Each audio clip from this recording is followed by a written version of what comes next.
Yuk jadi bagian dari dakwah kami. Dukung operasional dakwah dan sosial kami, raih pahala amal jariah yang terus mengalir sampai hari kiamat. Assalamualaikum warahmatullahi wabarakatuh. Alhamdulillah, tidak pernah berhenti lisan kita memuji dan memuja Allah atas segala nikmat yang Allah limpahkan kepada kita. Dari mulai kita lahir sampai detik ini, di saat kita menghadiri kajian, Allah terus memberikan nikmat kepada kita dari makanan, minuman, pakaian, kesempatan, kesehatan, ilmu dan segala macam hal yang memang sangat sulit untuk dihitung nikmat-nikmat tersebut. Sebagaimana Allah telah berfirman dalam kitabnya, wa in ta'uddu ni'matallahi la tuhsuha.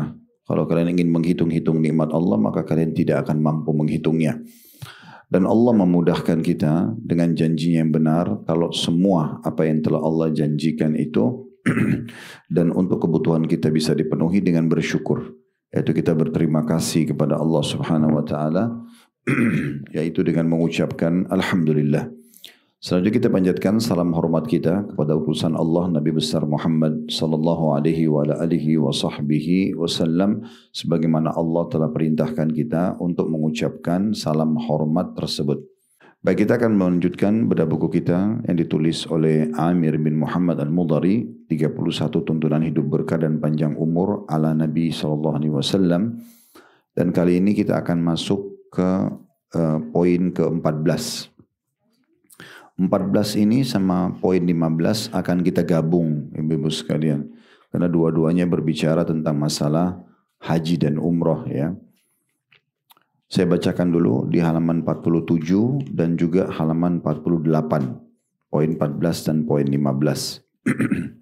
Di poin 14-nya, agar kita bisa mendapatkan keberkahan dalam hidup, juga panjang umur, yang diajarkan oleh Nabi SAW adalah memperbanyak atau berkeinginanlah untuk memperbanyak haji dan umroh.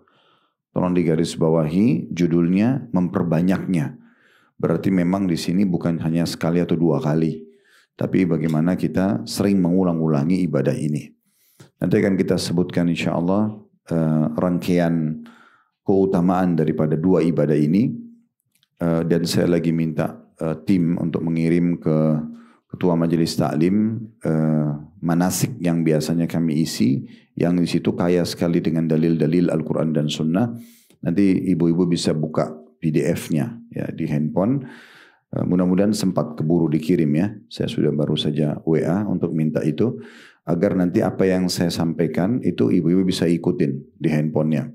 Karena apa yang kami sampaikan tuh banyak sekali kaya dengan ilmu-ilmu pengetahuan dan informasi tentang haji dan umrah itu sendiri. Namun memang ibadah ini seperti umumnya ibadah memang dikerjakan berulang-ulang, walaupun yang wajibnya sekali. Sekali umrah, sekali haji. Tetapi kalau Allah Subhanahu wa taala memudahkan seorang hamba, muncul dalam hatinya keinginan, di fikirannya juga terfikir, hatinya tergerak, anggota tubuhnya juga segera mengeksekusi, segera mengulangi umrah atau hajinya, maka itu adalah pilihan dari Allah Subhanahu wa taala. Karena semua orang yang mengerjakan ibadah haji dan umrah ini sebenarnya adalah tamu-tamu Allah. Mereka adalah tamu-tamu Allah Subhanahu wa taala. Nanti akan kita jelaskan lebih jauh masalah itu. Dan mungkin untuk mempermudah agar kita bisa memperbanyak haji dan umrah ini, dimulai dari niat dulu. Karena biasanya ada orang pulang haji umroh ditanya mau haji atau mau umroh lagi, ya kayaknya nanti deh misalnya, atau sudah cukup sekali. Nah bahasa-bahasa ini bisa menjadi niat buat dia. Tapi kalau dia mengatakan, oh insya Allah iya, saya berharap mudah-mudahan Allah mudahkan saya bisa umroh setiap bulan atau saya bisa haji setiap tahun, maka itu bisa jadi niat dan bisa jadi doa. Nah poin ini yang akan kita titik beratkan supaya memperbanyak ibadah haji dan umroh. Salah satunya juga, terlepas daripada travel yang Allah amanahkan di pundak kami, ibu pakai travel mana saja. Usahakan selalu mencari fasilitas yang baik. Jangan selalu terpengaruh dengan perkataan, yang penting saya sampai di Mekah atau di Madinah. Tidak penting masalah hotelnya, tidak penting masalah makanannya. Ini keliru. Karena di sana ibu juga butuh istirahat yang cukup, ibu juga butuh makanan yang cukup. Dan itu dibutuhkan untuk nutrisi kita supaya selama perjalanan ibadah kita jadi baik. Makanya biasanya kalau asal-asalan saja, biar hotelnya jauh nggak masalah, biar makanannya biasa saja nggak masalah, akhirnya nanti kapok untuk kembali. Dia tidak mau mengulanginya. Ya. Kemarin di Ramadan saya ketemu dengan beberapa jemaah dari travel lain, dan mereka membahasakan itu. Oh, Ustadz kemarin umroh juga ya, karena bersamaan di bandara dari Jeddah menuju ke Jakarta. Iya, saya bilang pas hari kedua Idul Fitri. Ya, waktu itu di Saudi hari kedua, katanya di Indonesia mungkin hari pertama tanggal 1. Terus kemudian saya bilang iya Alhamdulillah. Dia tanya tinggal di mana, saya sebutkan hotel di Madinah sama Mekah memang sangat dekat sekali dengan masjid. Dan mudah sekali aksesnya untuk ke masjid itu. Karena di Madinah kita menggunakan Sofitel dan di Mekah kita menggunakan Rotana, memang sangat dekat. Maka dia mengatakan, oh kalau kami jauh saya harus pakai shuttle bus. Gitu. Sehingga memang letih sekali perjalanan kemarin itu. Apalagi di Ramadan. Ramadan itu memang padat sekali. Terutama 10 terakhir Ramadan. Karena selepas Ba'diyah Isya ada tarawih sekitar 10 rakaat. Witirnya ditunda, diundur ke pertengahan malam. Itu selesainya setengah 11 malam. Setengah 1 malam itu udah mulai qiyamul lail lagi. 13 rakaat. Jadi kurang lebih setengah 3 selesai. Setengah 5 sudah subuh. Jadi kalau melihat waktu seperti ini akan sulit sekali kalau hotelnya jauh. Pulang untuk mandi misalnya atau persiapan sahur atau mau istirahat sejenak. Karena lumayan jedahnya 1-2 jam bisa kita gunakan untuk istirahat. Kayak saya kemarin habis tarawih saya coba pulang di kamar hotel istirahat dulu. Jam setengah 12 bangun lagi, setengah 1 masuk ke masjid untuk sholat gitu kan. Jadi keliru sekali persepsi ini. Saya selalu luruskan itu.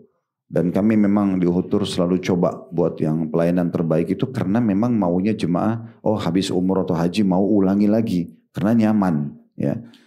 Terlebih lagi nanti akan kita jelaskan dalilnya. Itu uang-uang yang kita keluarkan akan diganti oleh Allah Subhanahu Wa Taala. Semuanya. Kalau kita juga akan diganti, kenapa nggak pakai bisnis kelas? Kenapa nggak pakai hotel terbaik? Toh juga Allah akan ganti. Nanti semua akan kita jelaskan dalil-dalilnya insya Allah. Ini dari judul dulu, seperti biasa, karena setiap judul biasanya kita coba kasih prolognya dulu. Berkeinginanlah, kata beliau, untuk memperbanyak haji dan umroh. Kata penulis, Anda dapat menambah kebaikan dengan cara berkeinginan untuk memperbanyak haji. Ya, kalau bahas haji berarti umroh juga di dalamnya.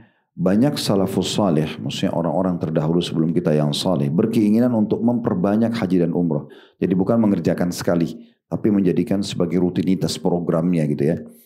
Karena memenuhi seruhan Nabi Muhammad SAW, walaysa lil hajjatil mabrurati thawabun illal jannah.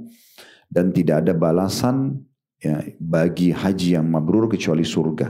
Artinya ibu pulang dari Mekah selepas haji, dan haji itu hanya 6 hari saja. Dari tanggal 8 sampai tanggal 13. Cuma memang kita nggak bisa milih yang 6 hari saja ya. Karena peraturan pemerintah Saudi, ibu harus masuk kalau tidak salah tanggal 4 Zulhijjah. Sementara haji itu mulai tanggal 8. Berarti 4 hari sebelum haji kita sudah harus masuk. Itu biasanya penerbangan terakhir. Ya. Jadi memang kita paling minimal bisa 9 hari. Kalau mau setelah haji tanggal 13 langsung pulang gitu ya. Jadi memang walaupun dia 6 hari tapi minimal program biasanya 9 hari. Kalau programnya normal itu biasanya kalau ONH Plus atau travel sekitar 21 hari. Kalau pemerintah bisa lebih dari itu. Lebih dari 1 bulan. Nah semua ini program 6 hari itu haji. Kalau kita ikhlas karena Allah Subhanahu Wa Taala rezeki yang kita gunakan halal. Maka ibu akan pulang membawa tiket VIP ke surga. Karena dikatakan tidak ada balasan haji yang mabrur yang mengikuti syarat dan rukun-rukunnya kecuali surga. Gitu ya. Dikatakan seorang tabi'i Sa'id bin Musayyab telah melaksanakan haji sebanyak 40 kali. Ya, Sa'id bin Musayyab ini salah satu ulama salaf dulu, ulama tabi'in. Muridnya Abdullah bin Umar, Abdullah bin Abbas. Ya. Jadi generasi yang hidup dengan Nabi, ibu-ibu sekalian disilakan dengan tabi'in. Yang hidup dan belajar dari para sahabat namanya, yang belajar dari Nabi namanya sahabat, yang belajar dari sahabat Nabi setelah Nabi meninggal namanya tabi'in. Nah generasi tabi'in yang datang setelah para sahabat atau setelah Nabi SAW meninggal ini, salah satu tokohnya namanya Sa'id bin Musayyib rahimahullah, beliau haji 40 kali. Artinya hampir setiap tahun, setiap haji mereka selalu pergi ke sana. Ada juga ulama salaf yang lain di buku kita tidak disebutkan, tapi namanya Zakwan ibn Kaisan rahimahullah. Julukannya Taus. Taus itu burung merak. Karena orangnya tampan, bersih, pintar, kaya, berkumpul semua kebaikan pada orang ini, maka diberikan julukan oleh orang yang hidup semasanya dengan ya, Taus, burung merak. Maka dia juga sama melaksanakan haji kurang lebih 40 kali. Bahkan salah satu doanya dia minta agar wafat pada saat haji. Dan setelah hari Arafah tanggal 9 Zulhijjah, di tanggal malamnya, di malam Muzdalifah beliau meninggal dunia. Nanti akan kita sebutkan salah satu keutamaan orang meninggal kalau haji dan umrah, itu akan dicatatkan pahala haji dan umrah sampai hari kiamat. Kalau dia meninggal dalam kondisi pelaksanaan ibadah ini. Toh juga kita akan meninggal. Tapi kalau dia tutup dengan lagi melaksanakan ibadah ini berarti husnul khatimah. Itu akan mendapatkan pahala haji dan umrah sampai hari kiamat. Nanti akan kita jelaskan hadisnya. Begitu juga dengan Atha bin Abi Rabah. Salah satu ulama besar di Mekah. Yaitu dari generasi tabi'in. Allah kasih dia umur 100 tahun. Dia 70 kali haji. Ya, jadi 70 tahun itu tiap tahun dia ulangi hajinya. Nah seperti itulah. Jadi memang para orang-orang terdahulu ini mengulang-ulangi ibadah haji dan umrah. Kalau kita mundur lagi sebelumnya, para sahabat juga melakukan hal yang sama. Bahkan istri Nabi Aisyah radhiyallahu anha setelah Nabi SAW meninggal itu melakukan ibadah umrah beberapa kali. Ya. Ini berarti menandakan memang melaksanakan ibadah ini bagian daripada yang dicontohkan. Kemudian poin 15, penulis ingin mengerucutkan ke pilihan umroh. Kalau ibu punya pilihan umroh dalam 1 tahun bisa umroh berapa kali, bagus. Tapi kalau cuma setahun sekali, maka ibu pilih bulan Ramadan. Karena bulan Ramadan pahalanya lebih besar daripada bulan-bulan yang lainnya. Nah di situ disebutkan poin nomor 15, berumrohlah pada bulan Ramadan. Kata penulis, Anda dapat menambah kebajikan dengan cara melaksanakan umroh pada bulan Ramadan berdasarkan sabda Nabi SAW, umratu fi Ramadan taqdi hajjatan ma'i. Umroh di bulan Ramadan sama pahalanya dengan berhaji bersamaku. Jadi umroh-umroh sepanjang tahun selain Ramadan itu pahala umroh saja. Tapi kalau Ramadan maka ibu dapat pahala haji plus bersama Rasulullah SAW. Itu dikatakan yakni pahala umroh di bulan Ramadan setara dengan pahala haji bersama Nabi. Kalau ada yang bilang misalnya, tapi Ustaz saya sibuk sekali, saya tidak bisa meluangkan waktu untuk berlama-lama misalnya kalau Ramadan, karena urus suami, mungkin ada pekerjaan dan segala macam. Maka kami berikan solusinya, biasanya kami di travel bisa buatin paket singkat ya. Misalnya ibu berangkat hari ini, Ramadan jam 9 pagi biasanya ada penerbangan Garuda, tiba di Jeddah itu sekitar jam 5 sore. Jadi sebelum buka puasa tiba. Bisa umroh hari itu, kalau ibu mau pulang besoknya bisa. Artinya cuma sehari. Kalau orang hanya mengejar keutamaan umroh Ramadannya dan dia sangat sibuk. Atau misalnya pilihnya hari Sabtu pulang hari Ahad. Sehingga aktivitas weekday-nya Senin sampai Jumat lagi nggak terganggu, gitu kan? Begitu juga di akhir Ramadan ada di antara jemaah kami minta, Ustadz bisa nggak saya ikut 10 terakhir Ramadan, tetapi saya mau pulang sebelum Idul Fitri. Kita bookingkan khusus pesawatnya, ya, tiketnya sehingga mereka bisa pulang sebelum Idul Fitri, jadi mereka bisa Lebaran bersama-sama dengan keluarga, gitu ya. Nah itu contoh-contohnya. Jadi sebenarnya sekarang dengan fasilitas pesawat ini gampang sekali orang pergi umroh, ya. Bolak-balik itu. Weekend pun bisa dipakai. Jumat, Sabtu, Ahad itu bisa dipakai gitu ya. Baik, sekarang kita coba masuk lebih jauh syarahnya, penjelasannya, dan ini bisa ibu jadikan pegangan kapan saja ibu satu waktu umroh, ibu haji sama suami, sama keluarga, ibu butuh materi ini sudah saya susun lengkap.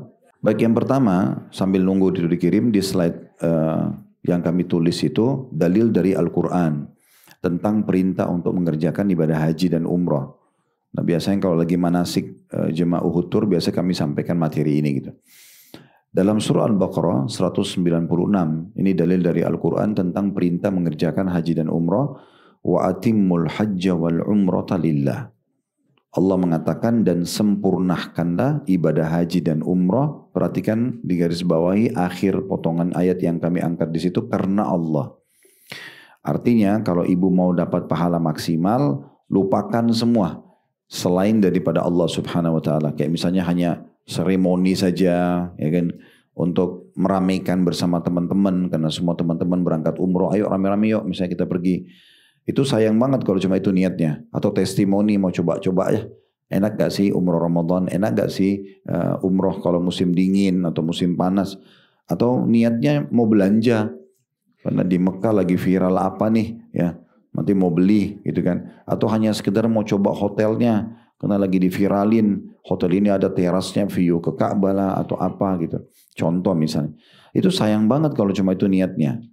Nanti akhirnya niat utama yang dia harus kerjakan karena Allah itu jadi terganggu. Itu nanti urusan ibu belanja, urusan ibu nikmatin hotel, urusan ibu nikmatin makanan di hotelnya, urusan nanti ibu jalan-jalan atau ketemu teman di sana misalnya. Itu semua adalah pelengkap saja. Utamanya karena ibu mau kerjakan ibadah ini. Gitu. Karena Allah Subhanahu wa ta'ala, karena Allah yang perintahkan. Ya. Karena kalau kita niat ibadah sama beda dengan bukan ibadah itu beda sekali ya. Beda sekali efeknya. Orang kalau niat ibadah, pulang haji dan umroh ditanya lagi mau haji umroh lagi nggak? Mau. Walaupun dia tahu di musim haji mungkin panas, beberapa hari tinggal di tenda, di kemah, di Mina ya. Tapi tetap dia mau kerjakan. Tapi kalau niatnya bukan ibadah, ditanya lagi mau umroh lagi nggak? Bapak Ibu sekalian, enggak nanti aja. Udah cukup sekali. Gitu. Oleh karena itu ayat Al-Baqarah 196 ini penting sekali. Sempurnakan artinya dari awal Bapak Ibu daftar sampai nanti selesai umrah atau haji itu semua karena Allah. Setiap ada bisikan syaitan untuk berbangga-bangga, untuk pamer, ria, itu ditepis semuanya. Ya. Kalau ibu dan bapak misalnya, saya singgung bapak ini mungkin karena ada online ya di media kita, walaupun di sini tidak ada yang hadir, maka kalaupun ibu dan bapak sekalian butuh dokumentasi keluarga, oke lah dokumentasi, disimpan pribadi misalnya. Tapi kalau pura-pura, misalnya depan Ka'bah ngangkat tangan seakan-akan berdoa, suruh temannya foto, nah kira-kira untuk apa ini? Kan gitu. Kira-kira untuk apa? Untuk orang bilang, oh ya lagi berdoa ya depan Ka'bah. Padahal dia sendiri nipu dirinya, dia nggak berdoa, ya. Kemudian juga ada niat untuk pamer, untuk apa? Kan gitu. Tapi kalau seseorang memang dia dokumentasi dengan keluarganya, dengan teman-temannya, kebetulan dekat Ka'bah. Saya biasa kalau selesai tawaf dan sholat di belakang makam Ibrahim sama jemaah Uhud, saya panggil mereka. Kita berdoa dalam bahasa Indonesia, saya berdoa bahasa Indonesia, mereka mengaminkan di belakang makam Ibrahim. Setelah itu saya persilakan, kalau mau ambil foto silakan. Dokumentasi pribadi orang foto gitu ya, simpan. Kecuali kalau Anda travel mungkin butuh dokumentasi pembuktian kepada publik kalau memang ini ternyata travelnya benar, kita punya dokumentasinya. Karena salah satu cara supaya ibu dan bapak tidak kena tipu ya dari travel yang tidak jelas, harus tahu izinnya ada nggak. Biasanya ditulis tuh izinnya nomor berapa gitu ya, dan tahu kantornya jelas di mana serta ada medianya. Nah media itu penting karena kalau ada media dan banyak sekali cuplikan yang upload sama mereka berarti menandakan aktif ya gitu. Nah seperti itulah supaya tidak terjadi hal-hal yang tidak diinginkan. Kemudian dari hadis Nabi SAW dari sunnah, kata Nabi Muhammad SAW itu di slide nomor 3 ya. Khudu anni manasikakum fa inni la adri la'alli alla ahujja ba'da hajjati hadhihi. Wahai manusia, ambillah manasik kalian dariku, tata cara haji dan umrah. Jadi waktu Nabi SAW lagi lakukan, disuruh ikutin. Contohin semuanya, cara-caranya gitu ya. Karena sesungguhnya aku tidak mengetahui, mungkin saja aku tidak berhaji setelah tahun ini. Karena memang itu dikenal dengan haji wada. Haji pertama sekaligus haji terakhirnya Nabi Muhammad SAW. Jadi memang Allah Subhanahu wa ta'ala memang izinkan nabinya untuk melaksanakan ibadah haji dan memimpin cuma sekali. Karena setelah pulang haji, beliau sakit dan beliau wafat alaihi salatu wassalam. Kemudian juga dalil, tapi di sini kita sedang membahas tentang masalah dalil adanya perintah umrah dan haji ya. Kemudian di bawahnya ada hadis juga al-umratu ilal umrati kafaratun lima bainahuma wal hajju mabrurun laisa lahu jazaa ilal jannah. Kata Nabi SAW antara umrah yang satu dengan umrah yang lainnya. Nah berarti kan dianjurkan untuk kerjain dari umrah ke umrah lagi, dari haji ke haji lagi. Karena Nabi bilang antara umrah dengan umrah yang setelahnya akan menghapus dosa-dosa di antara keduanya. Misalnya ibu umrah tahun lalu, sekarang ibu umrah lagi. Berarti dosa-dosa dalam satu tahun itu dibersihkan dengan umrah yang sesudahnya. Dan haji yang mabrur, maksudnya mengikuti syarat dan rukun-rukunnya, tidak ada balasan kecuali surga. Kemudian selanjutnya, ada penjelasan yang perlu kita garis bawahi di slide nomor 4 ya. Di situ, Imam Syafi'i rahimahullah berkata, Allah subhanahu wa ta'ala berfirman dan sempurnakanlah haji dan umrah karena Allah. Al-Baqarah 196 tadi, dalil yang pertama kita angkat. Allah menyandingkan antara umrah dan haji. Zahir dari teks Al-Quran yang jelas bahwa umrah adalah wajib. Wajib bagi yang mampu sekali seumur hidup. Kan mungkin ibu bisa dengar umrah itu hukumnya sunnah gitu ya. Kalau Imam Syafi'i menganggapnya wajib. Terutama umrah yang pertama. Umrah yang kedua, yang ketiga sunnah. Tapi umrah yang pertama mirip dengan hukum haji yang pertama. Wajib ya. Ini pendapat beliau karena beliau mengatakan terbukti dalam surah Al-Baqarah Allah menyandingkan, menyamakan antara umrah sama haji, sempurnakan haji dan umrah karena Allah, nah gitu ya. Juga perbuatan Nabi Muhammad SAW melaksanakan umrah sebelum haji. Dan Ibnu Abbas berkata, demi yang jiwaku di tangannya, maksudnya demi Allah, umrah memang terkait dengan haji. Sebagaimana firman Allah, wa atimul hajja wal umrah tadillah. Maksudnya hukumnya sama, wajib. Yang pertama gitu. Kemudian yang ketiga di situ pendapat Imam Atha bin Abi Rabah, tadi saya bilang ulama Mekah, ibu-ibu sekalian, dia mengatakan tidak ada seorang pun dari makhluk Allah kecuali bahwa haji dan umrah wajib atasnya. Maksudnya yang pertama, ya, wajib atasnya. Selain itu sebagian ulama Mekah berkata Rasulullah SAW menyandingkan antara haji dan umrah bersamaan dengan menyembelih hewan kurban, dan seandainya umrah hanya ibadah sunnah maka tampaknya tidak pantas untuk disandingkan dengan haji. Ya, berarti dari sini kita ambil hukum tentang wajibnya umrah.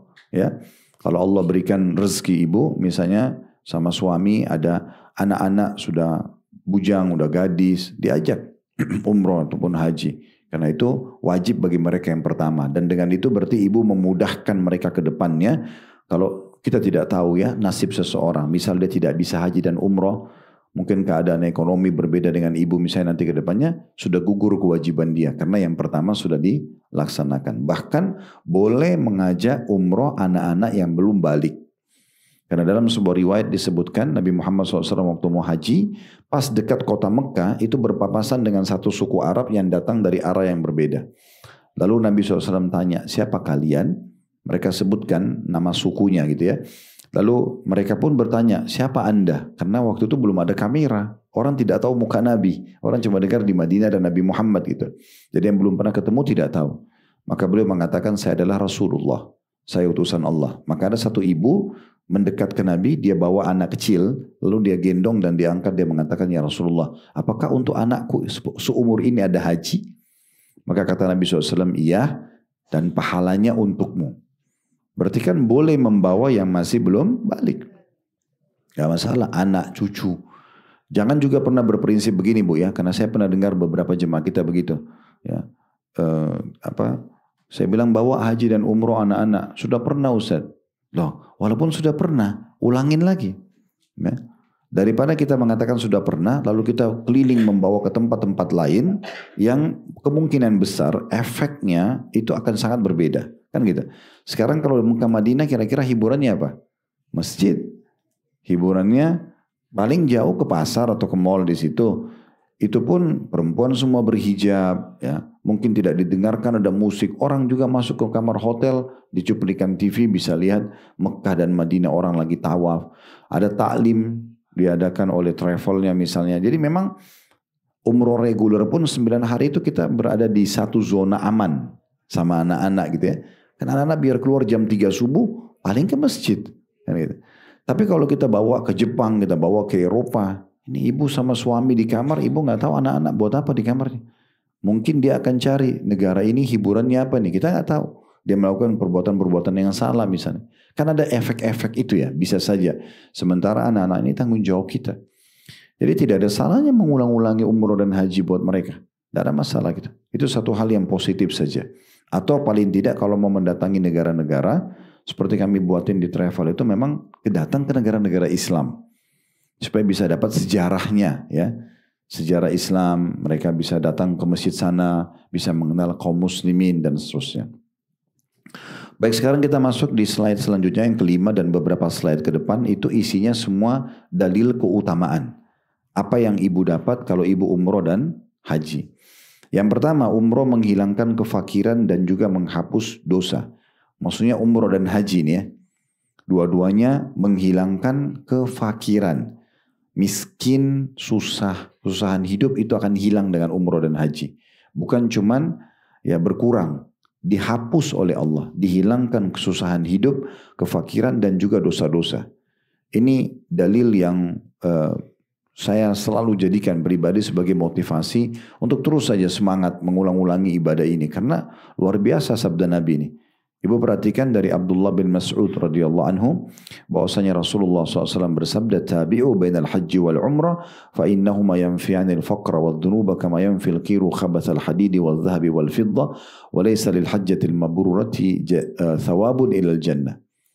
Terjemahannya, hubungkan atau jadikan untuk saling menyusul antara haji dan umrah. Ibu dari umrah ke umrah, dari umrah ke haji, dari haji ke haji, dari haji ke umrah. Ulang-ulangin.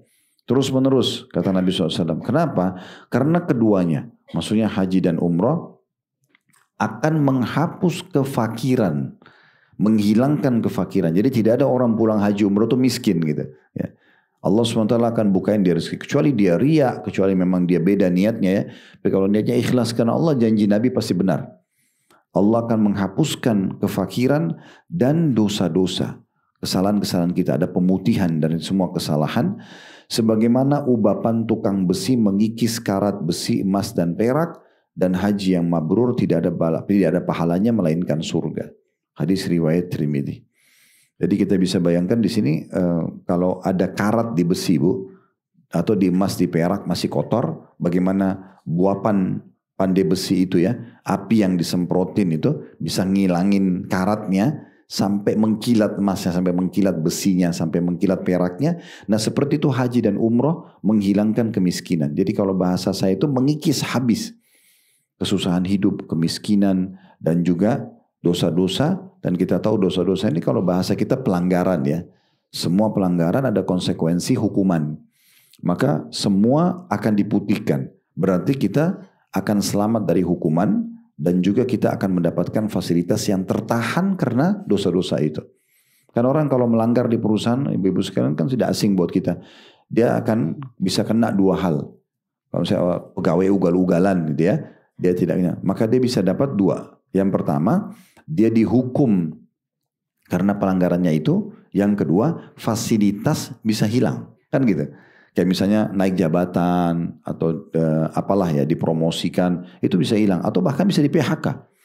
Nah seperti itu sebenarnya orang kalau buat dosa. Jadi kalau ada pemutihan kesalahan itu luar biasa itu. Artinya dia selamat dari hukuman.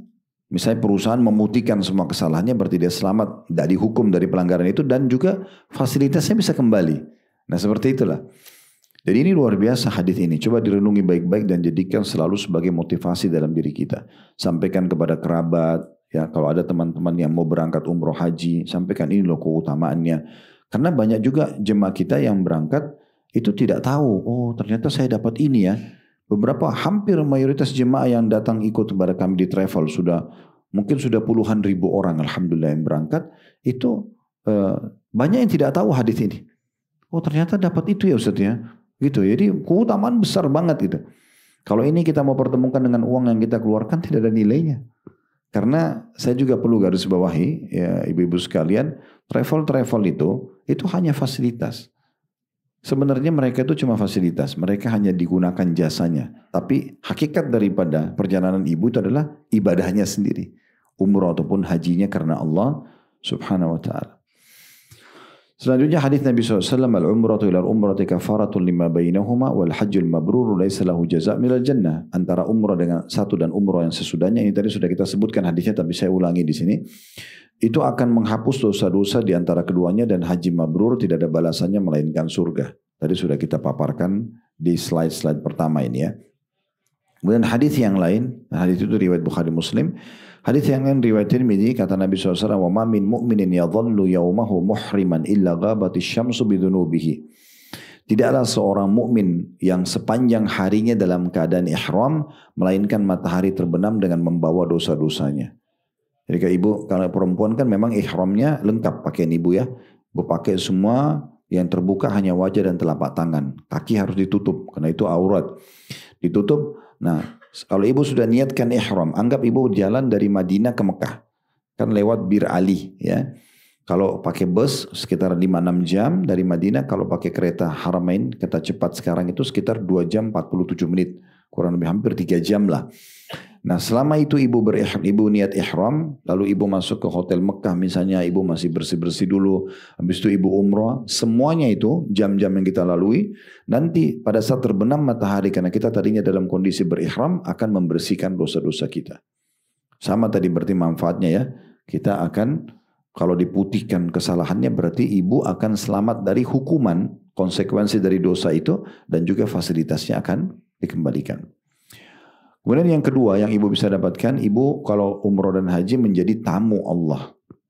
Nah, kita bisa bayangkan ibu-ibu sekalian kalau misalnya kita tiba-tiba diundang ke Istana Merdeka oleh Presiden, khusus dikasih nama kita, khusus datang, dan pada saat itu boleh sampaikan apa saja yang kita mau, Presiden akan kasih. Misal di hari Senin di jam 9 pagi, saya yakin kita tidak akan sia-siakan kesempatan itu. Ya. Padahal sebenarnya mungkin Presiden juga manusia biasa seperti kita, mungkin beliau hanya bisa memenuhi 1-2 hajat kita. Di sini, kalau Bapak Ibu umroh dan haji itu menjadi tamunya Allah, pencipta alam semesta ini. Kita menjadi tamu khusus delegasi Allah. Dan Allah janjikan akan diijabah doanya. Akan dikasih semua yang diminta. Sementara Ibu lakukan pelaksanaan haji dan umrah. Beranjak daripada hadis Nabi SAW diriwayatkan oleh Ibnu Majah dan dihasankan oleh Syekh Albani, itu bisa dilihat di slide nomor 7 ya. Al-hujjaju wal-ummaru wafdullah da'ahum fa'ajabu wa sa'aluhu fa'atahum. Para jemaah haji dan jemaah umrah adalah delegasi Allah, tamu-tamu Allah. Allah memanggil mereka lalu mereka pun memenuhi panggilannya. Dan mereka memohon kepadanya, N-nya besar kata ganti Allah, maka Allah pun memberi mereka. Jadi di sini tolong ibu garis bawahi 2 poin ya. Poin yang pertama adalah dikatakan Allah memanggil mereka. Sekarang pertanyaan, bagaimana ibu dipanggil oleh Allah? Panggilan Allah ini kita kasih contoh yang lain dulu Bu, supaya ibu mudah faham. Sholat misalnya. Dari mana ibu tahu kalau Allah sudah suruh ibu kerjakan sholat? Dari azan kan gitu. Nah azan ini Bu sebenarnya bukan panggilan muadzin.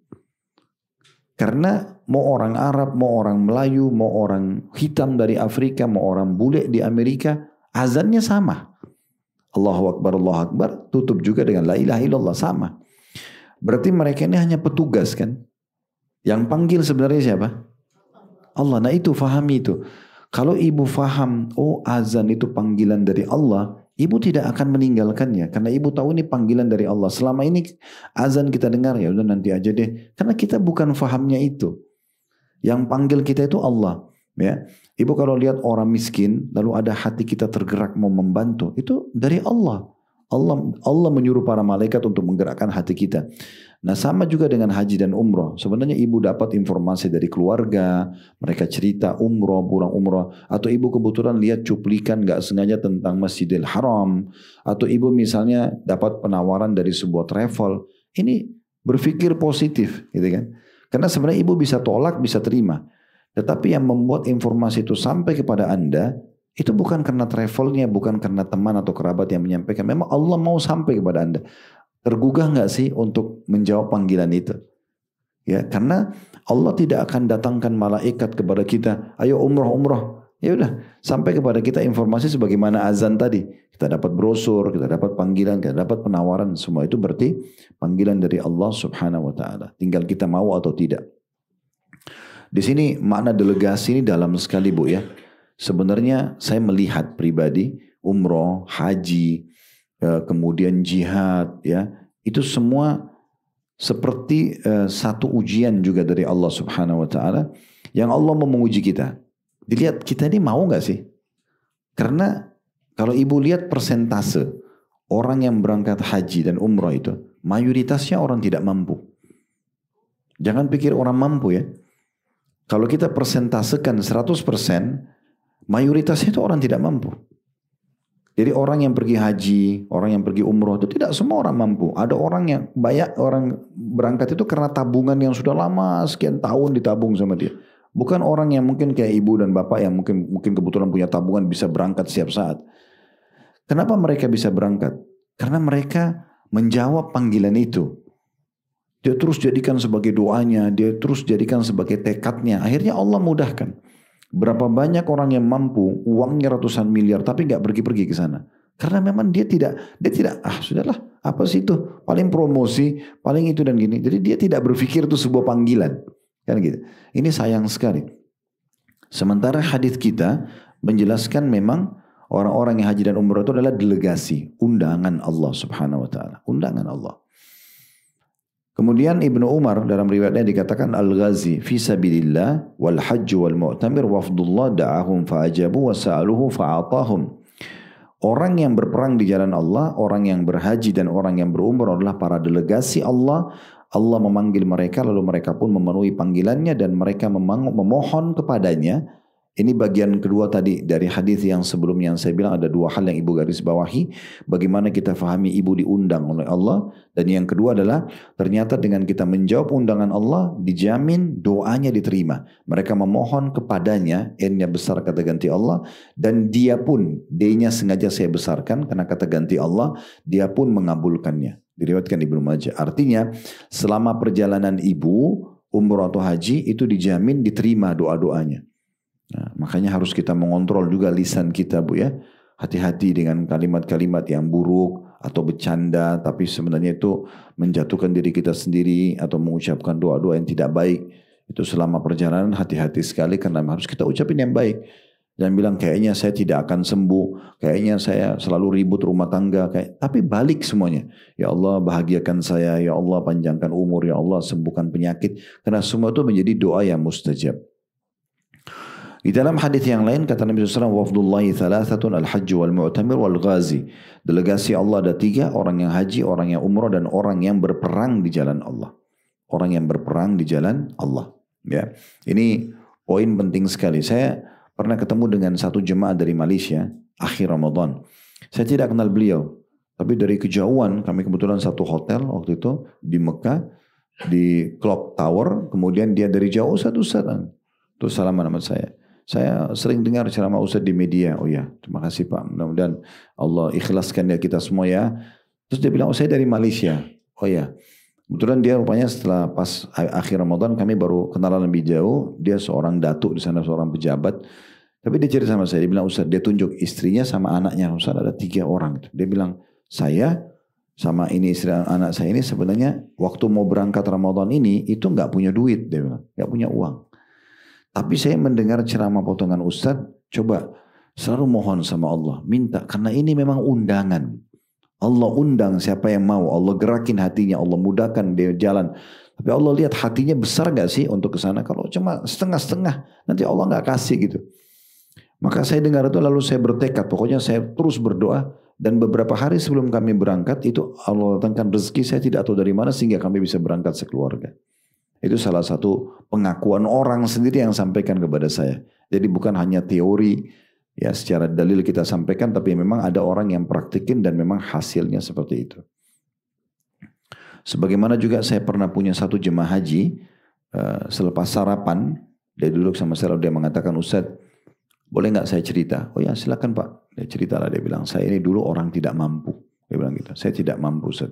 Beberapa tahun yang lalu saja. Terus saya waktu itu punya uang, pilihannya umroh atau saya mulai bisnis. Terus saya pernah dengar ceramah Ustadz, memang saya pernah sampaikan itu. Sekalian saya bilang, kalau seandainya ada pilihan umroh atau mulai bisnis, saran saya umroh dulu. Kenapa? Karena kita umroh bisa berdoa depan Ka'bah, minta agar Allah mudahkan keberkahan nanti bisnis kita. Apalagi dijanjikan memang umroh dan haji tadi bisa menghilangkan kefakiran, artinya akan datang kekayaan gitu ya. Akan datang kekayaan. Maka dia umroh, dia bilang. Setelah umroh, belum lama dia pulang umrah, dia bilang, Ustaz tahu saya dimudahkan oleh Allah Subhanahu wa taala dapat rezeki. Sekarang waktu itu haji furoda kan di atas 400 juta biayanya. Maka dia bilang sekarang saya mendapatkan income harian. Bapak itu sendiri harian senilai itu margin bersih ya, senilai dengan biaya umroh biaya haji furoda. Berarti dia punya tiap hari 400 juta, satu bulan itu bisa 12 M. Karena dia dapat satu proyek ekspor impor kain kalau tidak salah dari Cina dan berhasil masuk di pabrik-pabrik, akhirnya dia dapat keuntungan begitu. Tapi dia bilang saya yakin awal mulanya dari umroh itu. Awal mulanya. Jadi memang ini panggilan dari Allah Subhanahu wa taala. Baik, selanjutnya kita langsung ke slide 12. Kenapa saya langkahi? Karena slide yang sebelumnya itu bahasa Arabnya. Kita langsung ke terjemahan saja, ya. Terjemahan yang dalil selanjutnya ini itu disampaikan oleh seorang sahabat Nabi, yaitu Abdullah bin Umar radhiyallahu anhuma. Jadi 3 slide pertama itu semua bahasa Arab, kita langkahi, kita ke slide yang ke-12, ini langsung terjemahan. Abdullah bin Umar mengatakan, aku pernah duduk bersama Nabi SAW di Masjid Mina. Ini maksudnya lagi haji, Bu ya. Tiba-tiba seorang laki-laki dari kaum Ansar dan seorang lagi dari suku Thaqif.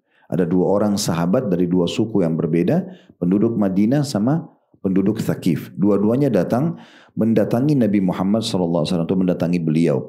Keduanya memberikan salam seraya berkata, wahai Rasulullah, kami datang untuk bertanya kepadamu. Nabi SAW mengatakan, ini salah satu bentuk mukjizat ya.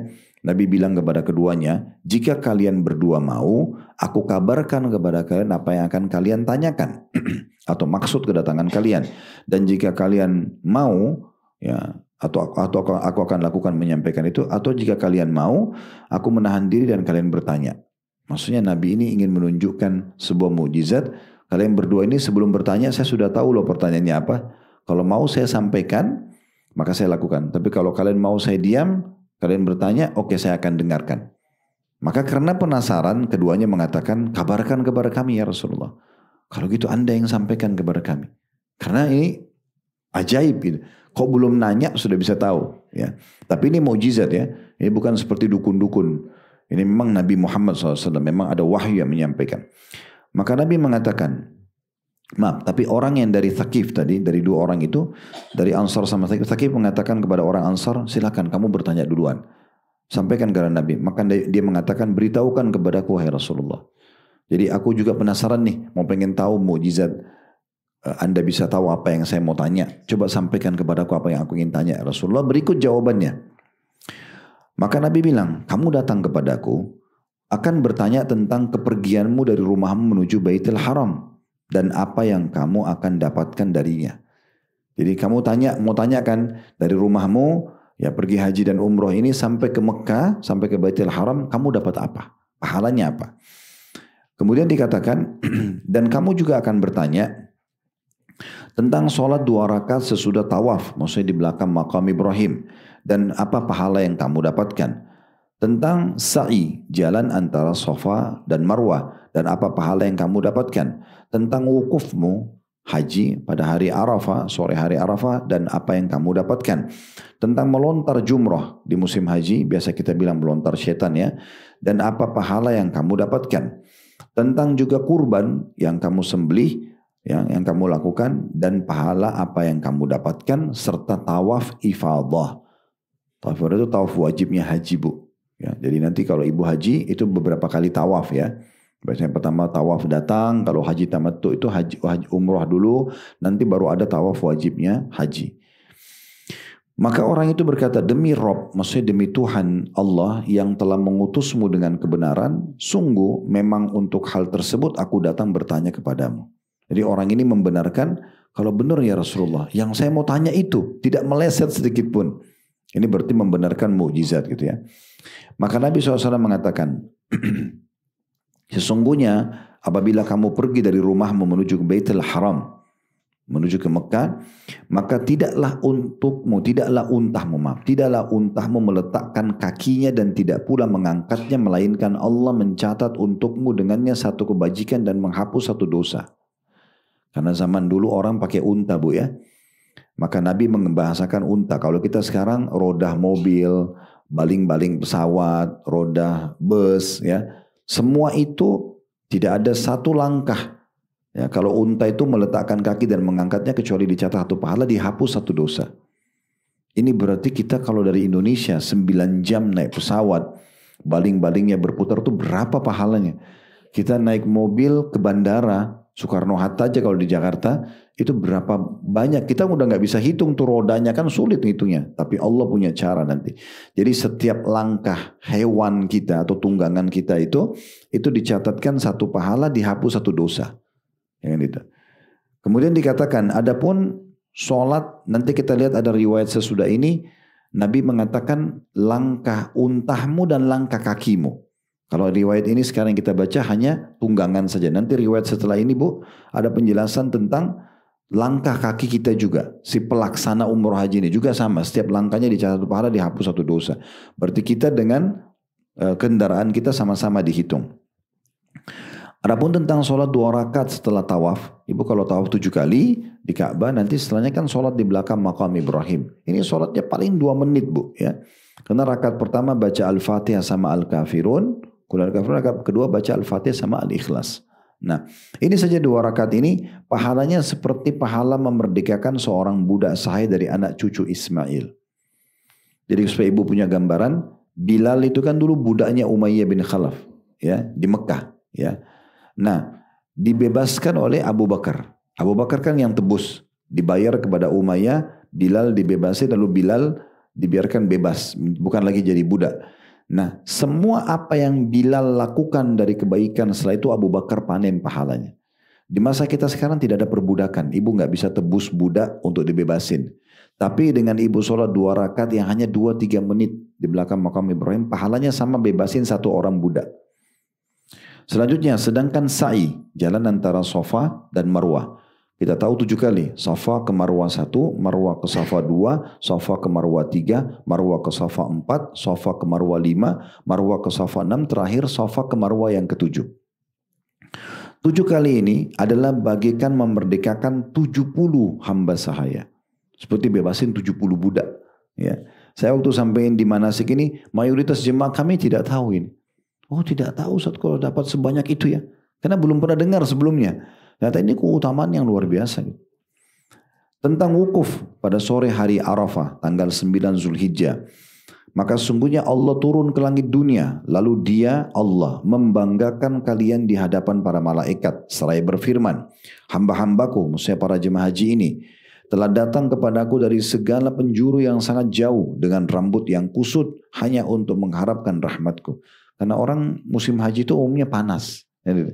Walaupun kita di kemah ada AC di tendanya, tetap karena cuaca panas, ya mungkin kita lusuh juga di saat itu ya. Maka digambarkan seperti itu. Lihatlah hamba-hambaku ini, Allah berkata pada para malaikatnya, mereka datang dari seluruh penjuru muka bumi dengan rambut kusut, hanya mengharapkan rahmatku, karena mau dapat rahmat Allah hadir di Arafah.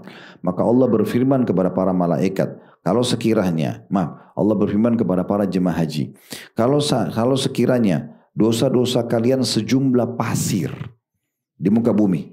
Gue bayangin butiran pasir kita nggak bisa hitung.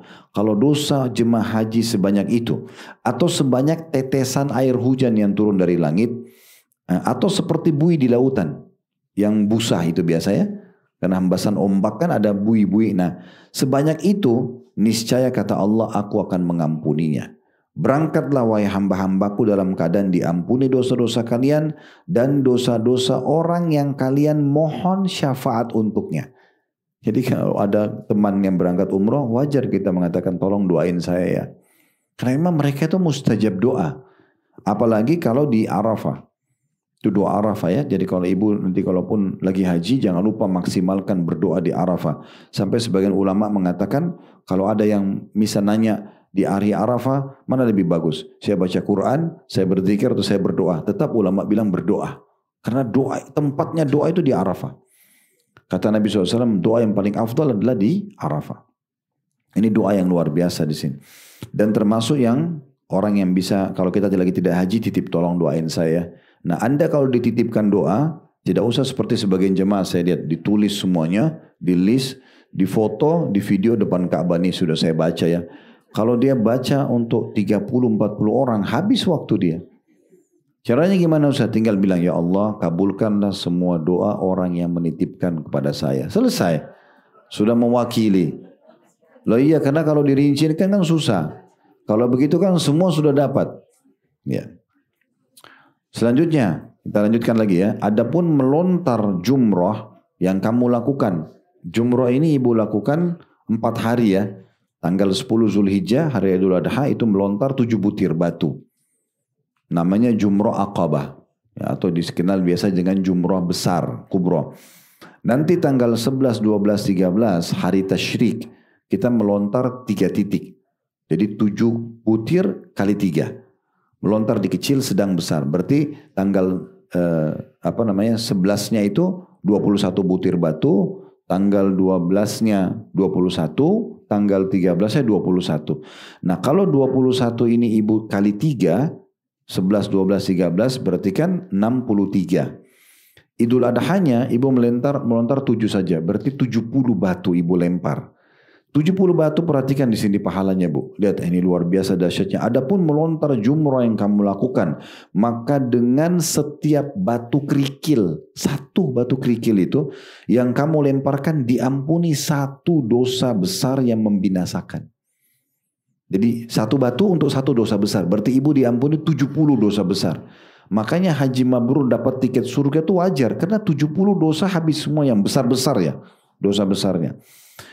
Sedangkan kurban yang kamu lakukan maka ditabungkan pahalanya untuk melisi Robmu. Karena kan nanti kalau haji kita berkurban hewan gitu ya. Adapun tentang pemangkasan rambut. Karena kan habis umroh atau haji kita cukur rambut. Ibu-ibu cukup ambil jadi 2 sisi rambutnya bu ya. Jadi rambut ibu misalnya diambil dari sisi kanan dan kirinya ke daerah belakang atau depan. Ujungnya digunting. Ukuran ruas jari saja. Ya, ukuran seperti ini saja dipotong ya, sedikit. Kalau bapak-bapak itu mengambil dari seluruh penjuru kepalanya. Jadi dari kanan, kiri, depan, belakang. Seperti kalau dia masuk ke tukang cukur. Ya. Dan untuk bapak-bapak itu lebih afdal gundul. Karena kata Nabi SAW kepada para laki-laki di masa hidup beliau. Semoga Allah merahmati orang yang gundul. Rahmat itu berarti karunia ya. Dan ada orang yang tidak mau gundul, dia bilang, ya Rasulullah bagaimana dengan orang yang cukur? Nabi bilang, semoga Allah merahmati orang yang gundul.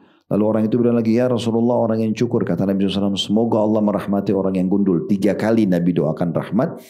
Orang itu masih mengatakan, ya Rasulullah orang yang cukur. Kata Nabi SAW, yang keempat, maka Nabi mengatakan, dan semoga Allah merahmati orang yang cukur. Jadi cukur ini hanya sekali didoakan, tapi orang gundul 3 kali. Makanya alhamdulillah jemaah kami yang berangkat bapak-bapak, bahkan ada yang belum pernah gundul seumur hidup. Tapi setelah kami sampaikan motivasinya dan mereka lihat juga kami ikut gundul, oh ya kita gundul juga Ustaz. Habis itu foto rame-rame. Katanya ini kenangan nih soalnya nggak pernah gundul gitu. Tapi kalau ibu-ibu ambil sebagian saja. Nah pahala yang kita dapatkan rambut yang kita korbankan karena Allah itu perhatikan.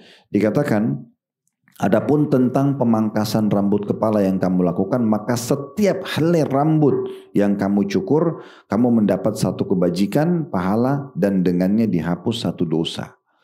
Nah, ini susah juga menghitung butiran rambut kita gitu kan. Sedangkan tawaf yang kamu lakukan di Baitullah setelah itu, tawaf ifadah, tawaf wajibnya haji, maka sungguhnya kamu tawaf sedangkan kamu sudah tidak mempunyai dosa apapun. Seorang malaikat akan datang, Allah utus, tapi kita tidak bisa lihat malaikatnya.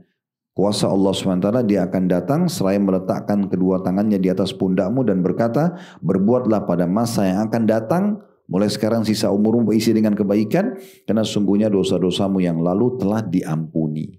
Dosa-dosamu yang lalu telah diampuni.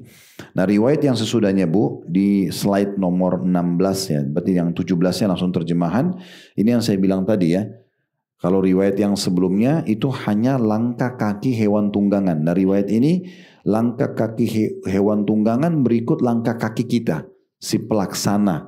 umroh itu. Sesungguhnya pahala yang kamu dapat apabila kamu menuju Baitul Atiq, Ka'bah, adalah tidaklah kamu dan hewan tungganganmu mengangkat atau meletakkan kaki, melainkan dicatat satu kebaikan dan dinaikkan satu derajat. Nah kalau tadi kan diampuni dosa dicatat satu pahala. Kalau ini dia catat pahala dan diangkat satu derajat nanti di surga. Nah, ini keutamaan tersendiri. Baik, yang sisanya sama kita lewatin saja karena mirip gitu ya. Tinggal kita baca di slide nomor 19. Ibu bisa lihat ada hadis Nabi SAW. Adapun mencukur habis rambutmu, maka sungguhnya tidak ada satu helai dari rambutmu yang jatuh di muka bumi, melainkan menjadi cahaya bagimu pada hari kiamat nanti. Jadi tadi setiap helai dicatat pahala, diampun satu dosa gitu ya. Sekarang tambahannya nanti rambut yang gugur itu akan datang dalam bentuk cahaya pada hari kiamat. Selanjutnya yang keempat yang ibu bisa dapatkan, ini yang tadi saya sempat singgung sedikit ya. Kalau sampai kita meninggal, ajal datang lagi haji dan umroh, ini keutamaannya. Yaitu sabda Nabi SAW, man kharaja hajjan famat kutiba lahu ajrul haji ila yaumil qiyamah, wa man kharaja mu'tamiran famat kutiba lahu ajrul mu'tamir ila yaumil qiyamah, wa man kharaja ghazian famat kutiba lahu ajrul ghazi ila yaumil qiyamah. Barang siapa yang keluar untuk pergi haji lalu meninggal dunia, ajalnya datang, ya sudah, dia meninggal dalam kondisi lagi pelaksanaan ibadah haji. Apa yang dia dapatkan? Maka dicatat baginya pahala orang haji hingga hari kiamat. Misal contoh, kita haji tahun ini, kita meninggal tahun ini. Dan kiamat masih 1000 tahun lagi. 100 tahun lagi deh. Gak usah 1000 tahun, 100 tahun. Berarti ada 100 haji. Kita meninggal sekarang, tapi dalam kondisi haji, dicatatkan bagi kita 100 haji itu. Walaupun kita kerjakan sekali. Ini kan berarti keutamanya besar banget. Ya. Kalau ini aja keutamanya sudah cukup untuk kita kejar supaya kita haji selalu gitu kan. Karena kalau wafat, ya udah, dalam kondisi kita dicatatkan pahala haji sampai hari kiamat. Tadi saya sempat singgung nama Taus Zakwan ibn Kaisan, seorang tabi'in. Itu berdoa terus sama Allah, Bu, agar meninggal lagi haji. Dan malam Muzdalifah setelah dari Arafah beliau meninggal dalam kondisi berihram. Kemudian dikatakan waman kharaja mu'tamiran famat kutiba lahu ajru mu'tamir ila yaumil qiyamah. Siapa yang keluar umrah kemudian dia wafat, ya sementara umrah dicatatkan baginya pahala umrah sampai hari kiamat. Wa man kharaja ghazian famat kutiba lahu ajru ghazi ila yaumil qiyamah. Siapa yang keluar berperang, maka dia pun akan, kalau dia meninggal ya, bukan dibunuh musuh. Dia keluar, ajalnya datang, tapi sudah niat perang. Dicatatkan baginya pahala berperang sampai hari kiamat. Hadis ini diriwayatkan oleh Abu Ya'la dan Tabarani dan ada di situ, ya kita sudah sebutkan footnote-nya. Kemudian yang kelima, ini yang saya singgung tadi, ibu nggak usah khawatir dengan biaya yang ibu keluarkan. Kapan ibu hitung-hitungan sama Allah, Allah juga hitung-hitungan sama ibu.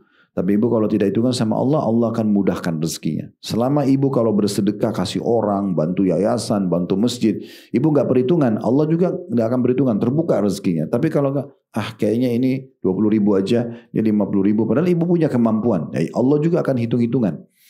Makanya dalam sebuah hadis Nabi SAW mengingatkan sahabatnya Asma binti Abi Bakar, seorang wanita, dan Bilal. Dua-duanya Nabi SAW mengingatkan, jangan kalian perhitung-hitungan dengan Allah, maka Allah akan hitung-hitung juga dengan kalian. Gitu kan? Jadi beri saja. Termasuk untuk biaya perjalanan. Jalan haji dan umroh itu nggak usah perhitungan. Lupakan dulu travelnya, karena travel cuma jasa. Gitu kan?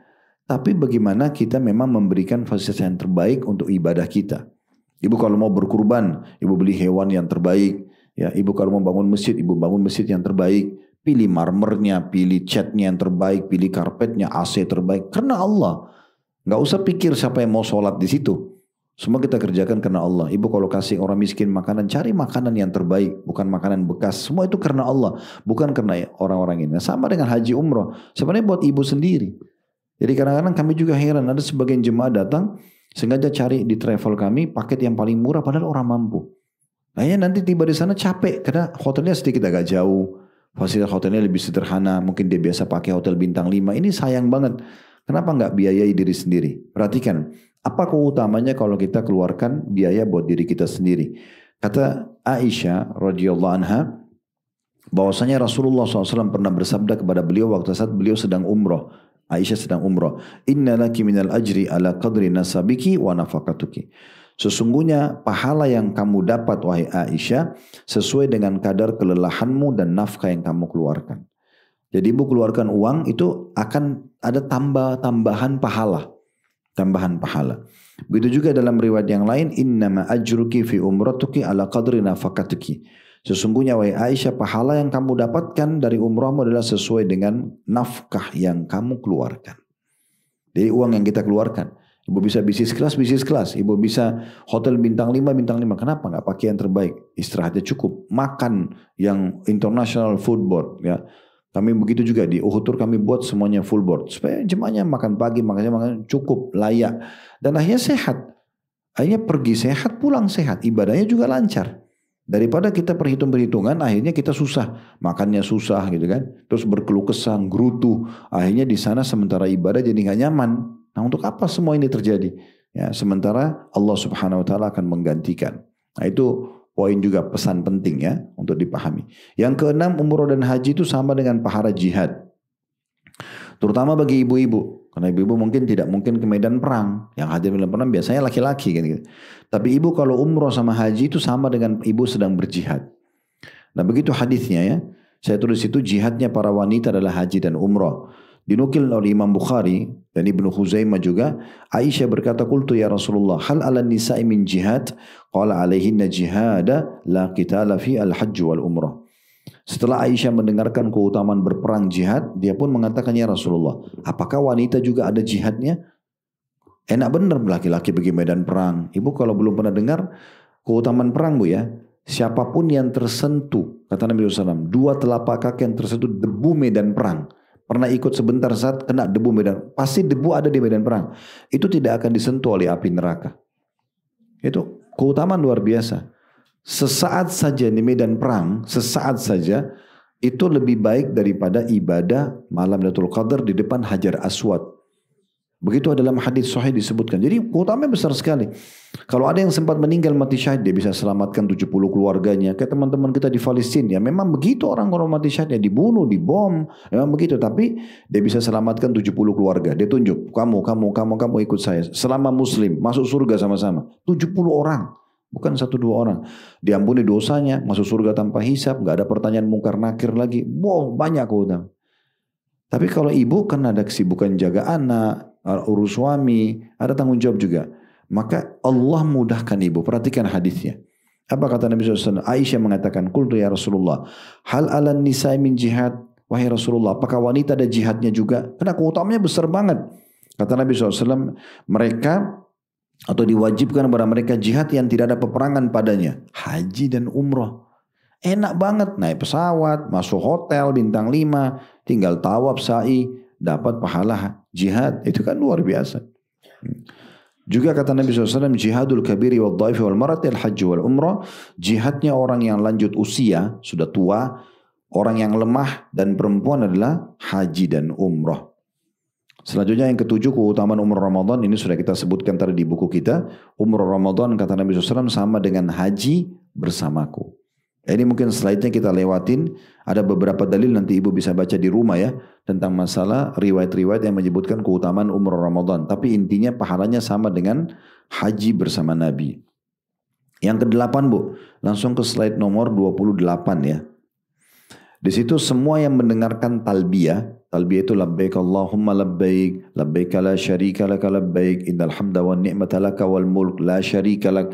Ibu kalau baca ini itu biasa mulai dari miqat. Tempat niat sampai mau melaksanakan tawaf. Nah semua yang dengar suara ibu. Kita tidak tahu Allah sampaikan suara kita kemana. Tapi di sisi kanan dan kiri jalan yang kita sedang lewat. Itu sampai ke penjuru muka bumi. Semua nanti akan jadi saksi pada hari kiamat. Kalau orang ini memang pernah melaksanakan haji ataupun umrah. Itu disebutkan dalam riwayat ini. Kata Nabi SAW, wa min mu'minin yulabbi lillahi bil hajj illa syahida lahu ma'ala yamini wa shimali ila munqati'il ard. Dan tidak ada seorang mukmin yang bertalbiyah karena Allah untuk berhaji. Itu kalau haji, umrah juga masuk dalamnya. Melainkan ia akan disaksikan oleh apa saja yang ada di bagian kanan dan kirinya hingga ujung tepi bumi. Hadis ini riwayat Tirmidzi dan Ibnu Majah. Yang ke-9, ada kesaksian Hajar Aswad dan Rukun Yamani. Jadi kalau kita bayangkan Ka'bah itu kotak, ada satu sudutnya yang dekat pintu Ka'bah namanya Hajar Aswad yang kita mulai mentaslim, mengatakan Allahu Akbar atau Bismillah Allahu Akbar untuk mulai tawaf 7 kali. Sudut yang sebelumnya namanya rukun yamani, karena rukun yamani itu dia kalau ditarik garis lurus ke sananya itu ke arah Yaman, ya. Nah, 2 sudut ini akan menjadi saksi bagi orang yang tawaf di situ dan istilam. Istilam itu kayak memberikan isyarat tangan atau ibu mencium Hajar Aswad, ya. Itu sesuai dengan hadis kata Nabi SAW, demi Allah, Allah benar-benar akan membangkitkannya Hajar Aswad kelak pada hari kiamat dalam keadaan mempunyai 2 mata dan yang dengannya ia bisa melihat dan lidah yang dengannya dia bisa berbicara. Ia akan memberikan kesaksian bagi siapa yang mengistilamnya dengan hak. Maksudnya mengucapkan tadi Allahu Akbar setiap kali mau tawaf gitu ya. Nah itu juga sama dengan setelahnya hadisnya. Kita lewatkan saja, kita langsung masuk ke slide 31, keutamaan minum air zam-zam. Nah, karena salah satu sunnah ibu kalau selesai sholat di belakang makam Ibrahim, sebelum ke tempat sa'i, itu diingat ya, sebelum ke tempat sa'i itu minum zam-zam dulu. Dan biasa saya pandu jemaah Uhud Tour, travel kami ini, Bapak Ibu tolong minum zam-zam, menghadap kiblat, berdoa. Berdoa, karena zam-zam ini termasuk salah satu mustajab doa kalau lagi diminum, ya, atau kalau pada saat mau diminum, dan menghadap kiblat. Dan Imam Syafi'i mengatakan saya minum zam-zam dengan meminta 3 hal. Yang pertama saya minta agar panahan saya tidak meleset, karena Imam Syafi'i suka berburu, dan beliau mengatakan setelah minum zam-zam saya berdoa tidak meleset panahan saya. Yang kedua saya minta agar saya menjadi ulama muslimin dan tidak ada yang tidak kenal Imam Syafi'i sebagai ulama. Kemudian yang ketiga saya minta agar masuk ke dalam surga. Dan kami selalu sarankan jemaah Uhud, dan kami berharap ini informasi tersebar kepada seluruh jemaah kita, supaya kami juga dapat pahalanya. Kalau selama di Mekah dan Madinah, jangan minum lagi kecuali zam-zam. Mumpung di sana, harganya murah lagi. Mungkin 10-15 real itu kalau minta mutawifnya belikan di 5 liter. Jadi minum teh, minum kopi, minum air biasa di kamar hotel, minum itu saja. Ya, kalau saya tidak tahu kalau travel, dan kalau travel kami siapin botol-botol minum siap untuk semua jemaah bisa dipakai, ya. Maka bisa dipakai minum. Jadi mau minum kopi, minum teh, pakai zam-zam aja semua, karena zam-zam ini mustajab doa. Dan zam-zam itu banyak sekali keberkahannya, dan juga dia bisa berfungsi selain air juga menjadi makanan. Sebagaimana sabda Nabi SAW, innaha mubarakah wa inna ta'amu tu'min wa shifa'u suqmin. Sungguhnya air zam-zam adalah penuh dengan berkah. Ia adalah makanan yang mengenyangkan dan juga obat bagi penyakit. Ya, jadi zam-zam juga bisa ibu usap, ya, di tubuhnya, bisa sambil minum, bisa usap wajah gitu ya. Itu bisa. Kemudian juga hadis setelahnya adalah sebaik-baik air di muka bumi adalah air zam-zam, karena padanya ada makanan yang memuaskan dan kesembuhan dari segala macam penyakit. Nah ini selebihnya semua kelebihan tentang zam-zam, ya. Tinggal di slide 34 itu kata Nabi SAW, ma'u zam-zam lima syuribalah, zam-zam berkhasiat dengan niat orang yang meminum, maksudnya doanya mustajab, ya. Kalau ibu dapat zam-zam habis umroh haji, jangan cuma ditaruh di gudang, ditaruh di dapur, ya, diminum. Minum zam-zamnya, karena itu manfaatnya besar sekali, dan tidak harus tunggu sakit baru minum zam-zam. Tapi justru kita minum di saat kita lagi sehat dan minta Allah berikan keberkahan kesehatan. Yang ke-11, ibu dapat keutamaan sholat di Masjid Nabawi dan Masjid Haram Mekah. Nah, ini tidak asing ya, karena kata Nabi SAW, satu kali sholat di masjidku ini sama dengan 1000 dibandingkan tempat lain. Ibu kalau sholat 1 kali di Masjid Nabawi, misalnya duhur kayak tadi kita sholat, nah itu sama dengan 1000 kali duhur di Indonesia. 1000 kali itu maksudnya ibu salam, ibu sholat lagi yang kedua, ibu salam, sholat yang ketiga, ibu salam, sholat yang keempat, sampai 1000 kali. Baru sama 1 kali sholat di Masjid Nabawi di Madinah. Itu kalau sholat sendiri ya. Kalau sholat berjamaah dikali 25 kali lipat. Artinya 25.000 sholat. Dan kata Nabi SAW, dan saya ulangi kata beliau, satu kali sholat di masjidku ini lebih utama daripada 1000 kali sholat di masjid-masjid lainnya, kecuali Masjidil Haram, masjid di Mekah. Dan 1 kali sholat di Masjid Haram lebih utama 100 kali dibandingkan masjidku ini. Kalau Masjid Nabawi 1000, Mekah itu dikali 100 kali lagi, berarti 100.000. Ini lebih besar lagi pahalanya. Bayangkan kalau kita sholat duhur sekali di Masjid Haram Mekah, sama 100.000 kali sholat duhur di Indonesia. Itu gak main-main itu. Ibu bayangkan ibu sholat duhur kayak tadi, salam ibu sholat yang kedua, salam ibu sholat yang ketiga, sampai 100.000 kali. Itu kan capek banget mengerjakannya. Tapi kita bisa dapat dengan 1 kali sholat di Masjidil Haram. Itu sholat sendiri. Kalau sholat berjamaah Bu dikali 25 kali lipat, 2,5 juta pahala sholat. Satu kali sholat itu. Kita di Mekah rata-rata 5 hari 4 malam. Ya. Kalau kita subuh, duhur, asar, maghrib, isya, itu luar biasa itu. 2,5 juta, 2,5 juta. Kalau kita sholat berjamaah itu nggak main-main. Itu belum bicara duha, tahiyat masjid, sholat tahajud, sholat tobat. Belum kita bicara banyak sholat-sholat yang lainnya. Ini luar biasa.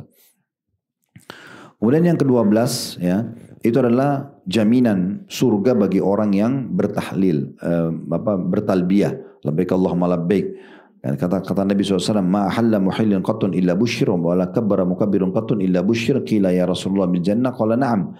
Tidak ada seorang pun yang bertalbiyah melainkan ia akan diberikan kabar gembira, dan tidak ada seorang pun yang bertakbir melainkan pasti diberikan kabar gembira. Ditanya kepada beliau, apakah dengan surga? Kata Nabi SAW, ya dengan surga tentunya, ya dengan surga. Baik, 2 poin terakhir Bapak Ibu sekalian, yaitu tentang masalah adanya anjuran mengeraskan suara pada saat talbiyah ya.